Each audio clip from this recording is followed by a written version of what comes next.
Во времена Советского Союза мотоциклы были очень популярны, и это понятно, ведь купить автомобиль большинству людей было просто не по карману, а иметь хоть какое-то средство передвижения, естественно, хотелось. В сегодняшнем выпуске речь пойдет о самых популярных мотоциклах времен СССР. И начнем мы с самого маленького, но очень популярного мотоцикла – Минск 3.112, который был представлен в 80-м году и выпускался вплоть до 95-го. Кто-то его до сих пор считает самым лучшим из всей серии. Мотоцикл обладал одноцилиндровым двухтактным бензиновым карбюраторным двигателем с воздушным охлаждением, рабочий объем которого составлял 123 кубических сантиметра. Он обладал мощностью в 10 лошадиных сил. Коробка передач механическая четырехступенчатая. Максимально мотоцикл разгонялся до 90 км в час. Модель была проста и надежна, а если что-то и ломалось, то починка не занимала много времени.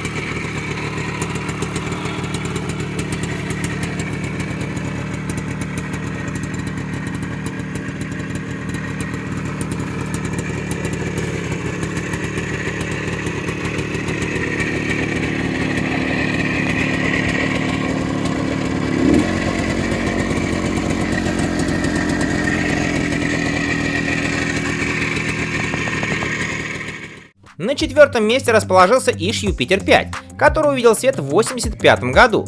Двигатель мотоцикла был двухтактный двухцилиндровый объемом 347 кубических сантиметров и мощностью 25 лошадиных сил. Коробка передач, как и у многих мотоциклов того времени, четырехступенчатая. Скорость, которую развивает Юпитер 5, составляет около 125 км в час, и это, естественно, без бокового прицепа. Средний расход топлива 5,5 литров на 100 км пути. Мотоцикл оснащался механизмом автоматического выключения сцепления. Иж Юпитер 5 хоть и считался главным конкурентом Явы, но явно до нее не дотягивал.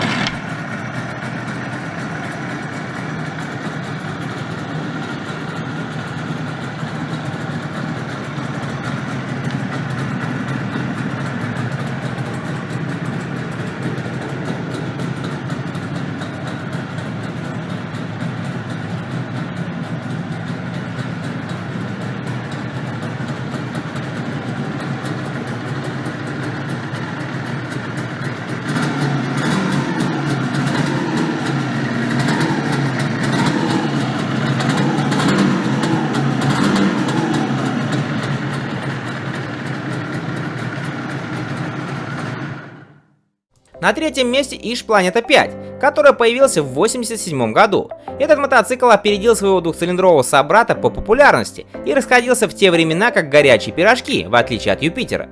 Двигатель Планеты представлял собой одноцилиндровый двухтактный силовой агрегат объемом в 346 кубических сантиметров. Мощность двигателя составляет 22 лошадиные силы, которых достаточно, чтобы разогнаться до максимальной скорости в 120 км в час.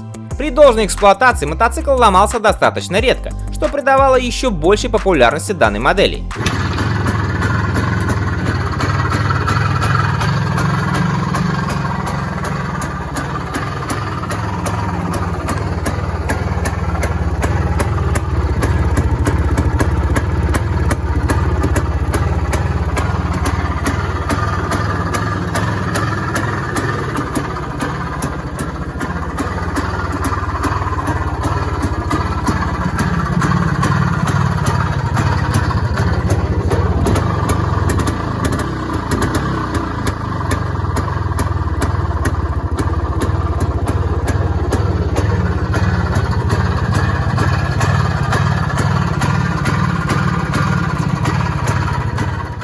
На втором месте расположился, можно сказать, первый серийный спортивный мотоцикл Союза – Иж Планета Спорт, который выпускался Ижевским мотозаводом с 1973 по 1984 год.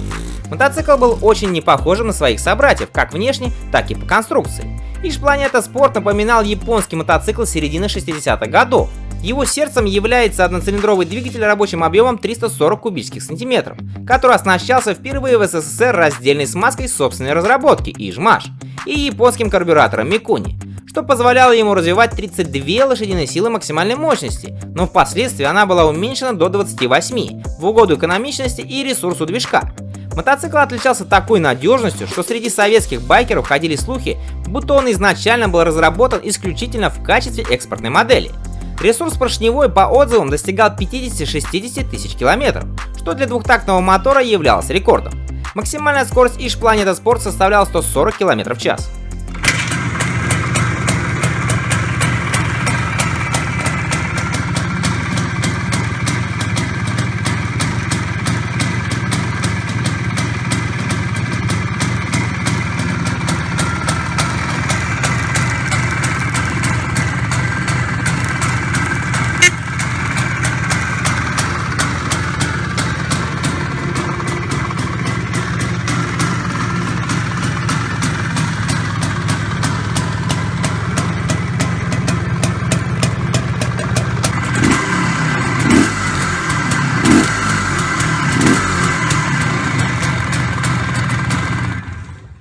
Ну и на первом месте бестселлер мотоциклетного рынка Советского Союза Ява 350-638, который выпускался с 84 по 91 год. Эта модель была мечтой многих любителей мототехники СССР. За счет того, что она выпускалась в Чехословакии, ее надежность была на уровне хорошего европейского байка. Поэтому достать ее было не так-то просто. В магазинах на этот мотоцикл были очереди. Рабочий объем двухтактного двигателя Ява 638 343 кубических сантиметра, который выдавал 26 лошадиных сил максимальной мощности и работал на более высоких оборотах, чем все производимые в то время советские мотоциклы. Коробка передач четырехступенчатая, знаменитая ножка которой выполняла функции и кикстартера. Для этого необходимо было немного вдавить ее в корпус коробки и поднять вверх. Мотоцикл был способен разогнаться до 140 км в час. В Советском Союзе был только один недостаток для владельцев мотоциклов этой марки. Это практически полное отсутствие запасных частей и zip-комплектов для ремонта, которые приходилось заказывать по почте из Чехословакии.